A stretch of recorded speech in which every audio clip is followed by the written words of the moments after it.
Amsal, pasal yang kedua. Faedah daripada menuntut hikmat.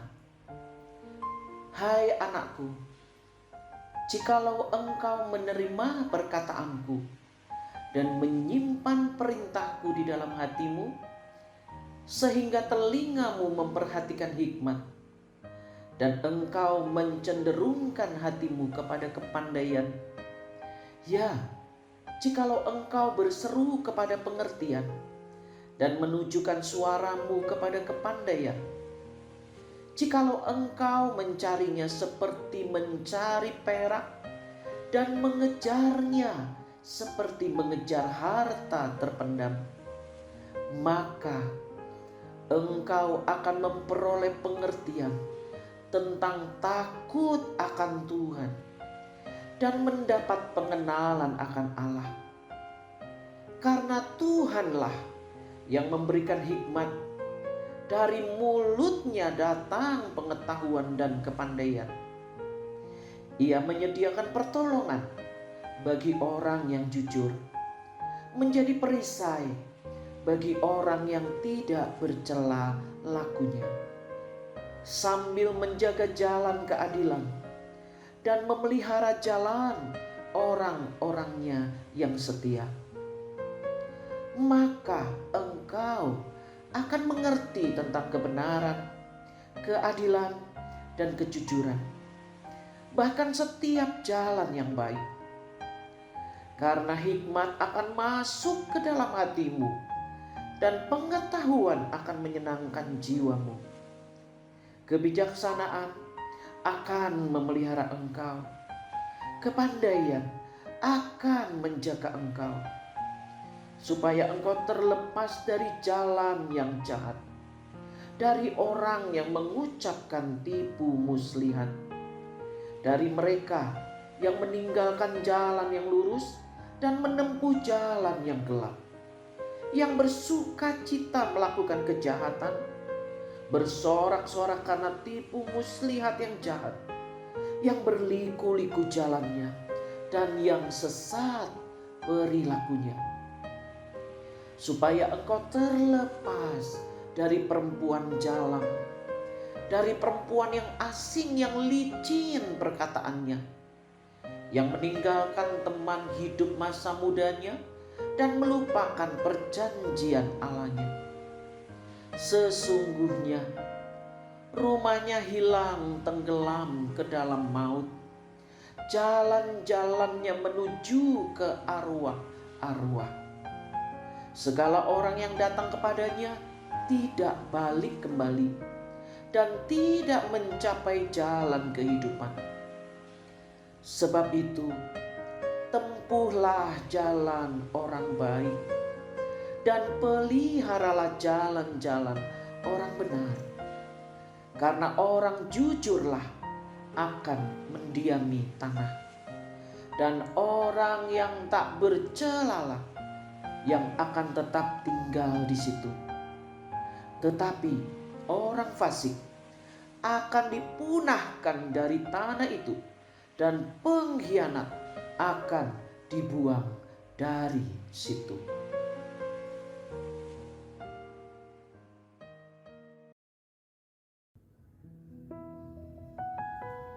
Shalom saudara-saudara yang terkasih, kita jumpa lagi dalam saat teduh sebulan bersama kitab Amsal. Membuat hati kita bijak dan menuntun perilaku kita dalam kebenaran Tuhan. Puji Tuhan, hari ini tanggal yang kedua kita membahas pasal yang kedua dari kitab Amsal. Saudara-saudara yang kekasih, hikmat adalah hidup dan berpikir sesuai dengan kebenaran Tuhan. Sekali lagi, hikmat adalah hidup dan berpikir sesuai dengan kebenaran firman Tuhan. Jadi saudara mengerti jika ada orang bilang orang itu berhikmat. Pahami bahwa hikmat itu bukan hanya sekedar cerdas, bukan hanya sekedar pandai, bukan berpendidikan atau seorang yang bijak, bukan. Maksud hikmat adalah orang yang mempelajari firman Tuhan, mengerti firman Tuhan, kemudian dia hidup sesuai dengan kebenaran firman Tuhan. Jadi, kalau seorang yang pandai dengan firman Tuhan, cakap, dia bisa membahas firman Tuhan, tetapi hidupnya tidak sesuai dengan firman Tuhan, disebut sebagai orang yang tidak berhikmat. Nah, sekarang kita akan membahas pasal yang kedua. Saudara-saudara, pasal yang kedua, di sini judul perikopnya adalah faedah daripada menuntut hikmat. Saudara-saudara, kalau kita benar-benar mempelajari pasal yang kedua, maka kita akan menemukan 3 hal. 3 hal ini adalah yang pertama, di ayat-ayat awal, saudara-saudara, ayat yang ke-11 sampai kepada ayat yang ke-12, di situ saudara akan belajar jika kita memiliki hikmat, maka kita memiliki kemampuan untuk membedakan apa yang baik, apa yang buruk, apa yang jahat, apa yang benar. Banyak orang sekarang mudah sekali ditipu karena hal-hal yang nampaknya sangat tipis, tidak terlihat awalnya, begitu halus. Tetapi firman Allah berkata di dalam Amsal pasal 2 ini, jika kita mengenal firman Tuhan, kita melakukan firman Tuhan, maka Tuhan akan menjaga kita sehingga kita tidak mudah kena tipu muslihat. Jadi kalau saudara mau memiliki kesanggupan menghadapi kehidupan, bisa membedakan dengan jelas mana baik dan jahat, baik dan buruk, maka pelajari firman Tuhan dan hiduplah sesuai dengan kebenaran firman Tuhan. Jadi itu manfaat dari kita belajar dan kita menghidupi apa yang Tuhan katakan dalam firman-Nya. Lalu yang kedua, saudara-saudara, apa yang kita dapatkan dari pasal yang kedua ini? Dari ayat yang ke-16 sampai dengan ayat yang berikutnya, di situ dikatakan di dalam ayat yang ke-16, 17, 18, 19. Orang-orang yang belajar dan kebenaran firman Tuhan menaruh ketetapan-ketetapan Tuhan di dalam hatinya. Dan kemudian dia hidup, minta Roh Kudus tuntun dia untuk hidup dalam kebenaran firman Tuhan. Maka dia akan jauh dari dosa seksual. Tidak ada satu cara yang bisa membuat kita menang atas dosa yang najis dan kotor ini, yaitu dosa seksual. Saya tidak bicara khusus untuk anak-anak remaja. Saya tidak sedang berbicara khusus untuk anak muda. Karena dosa seksual saat ini sedang merambah dan merusak, bahkan sampai kepada mereka yang hidup sudah berumah tangga. Mengapa orang-orang tidak terkontrol di dalam dosa ini? Mengapa manusia tidak terkontrol? Terus mereka seperti diikat, terus masuk, dijerat oleh dosa ini.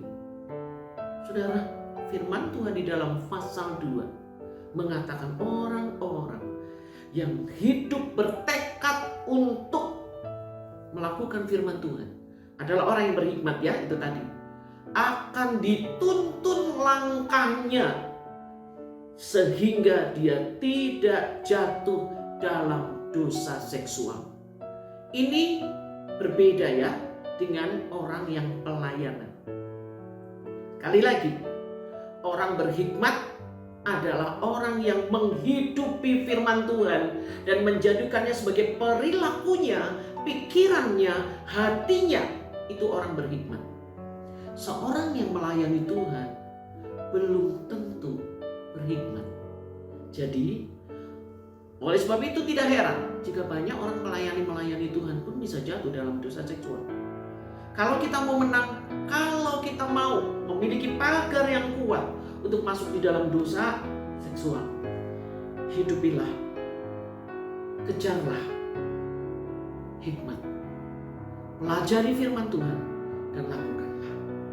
Dan yang ketiga, di dalam ayat-ayat yang berikutnya, di situ dikatakan bahwa Tuhan akan memberikan berkat kepada orang-orang yang jujur. Saudara, sekarang sulit cari orang jujur. Banyak orang bilang jadi orang jujur itu apes. Banyak orang bilang jadi orang jujur gak akan bisa kaya. Saudara-saudara yang kekasih, hidup kita bukan mencari keberuntungan. Hidup kita dipanggil oleh Tuhan bukan untuk menjadi memiliki banyak hal, tetapi kita dipanggil oleh Tuhan untuk hidup dalam kebenaran. Orang yang jujur akan mendapat berkat Tuhan. Hari ini kita belajar dari kitab Amsal yang kedua di tanggal 2 bulan ini. Saudara-saudara, ingatlah 3 hal ini, bahwa hikmat akan memampukan kita membedakan baik dan buruk. Hikmat menolong kita untuk melakukan apa yang benar dan menjauhi kejahatan. Hikmat akan menolong kita untuk kita tidak mudah tertipu. Kita dijaga oleh perlindungan Roh Kudus.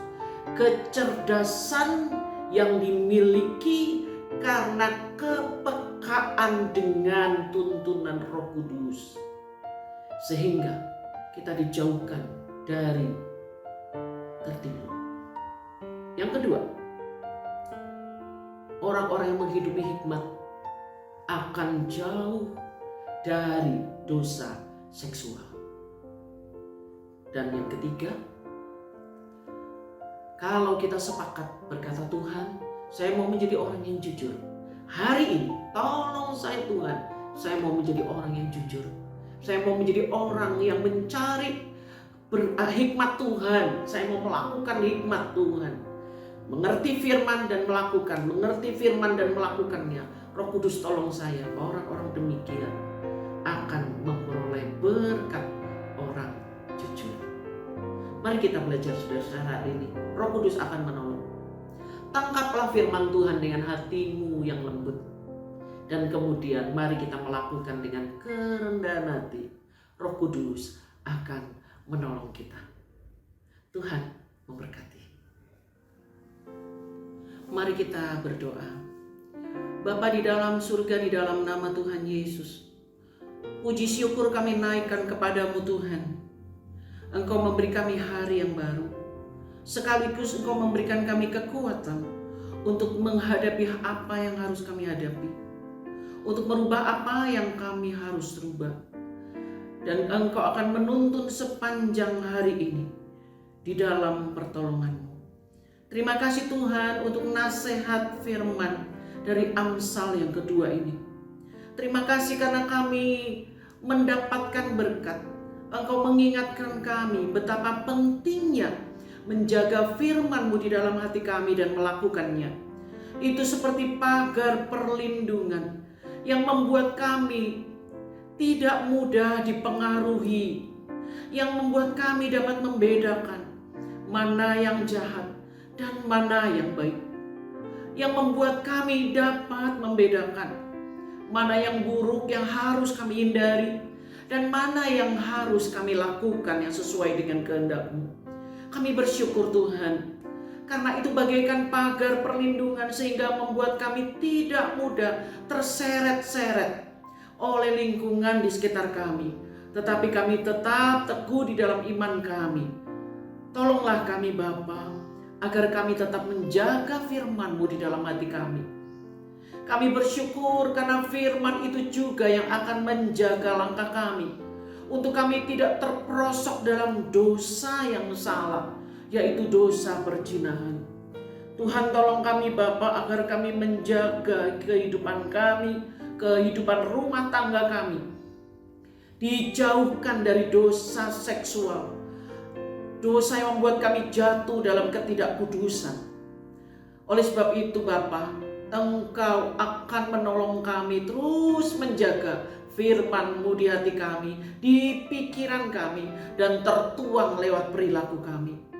Terima kasih Bapa, ketika kami menjaga firman-Mu, maka janji-Mu akan memberikan kami berkat orang jujur. Kami nikmati kebaikan Tuhan. Kami mengimani berkat orang jujur akan kami peroleh. Karena kami jujur di hadapan-Mu ya Bapa. Di luar Tuhan kami tidak bisa berbuat apa-apa. Kami sangat bergantung kepadamu. Kami menyerahkan hari ini ke dalam tangan-Mu Roh Kudus. Pimpinlah kami. Kami menerima firman Tuhan dengan hati kami yang terbuka. Dan kami akan melakukan firman Tuhan. Dengan rendah hati kami mengaku hanya dengan Roh Kudus. Tanpa Roh Kudus kami tidak mungkin melakukan kehendak Allah. Terima kasih Tuhan, kami menyerahkan hidup kami dalam pimpinan Roh Kudus. Dan kami sudah berdoa dalam nama Yesus. Haleluya. Amin. Puji Tuhan, saudara-saudara yang kekasih. Shalom. Hari ini adalah hari yang penuh dengan pengalaman dengan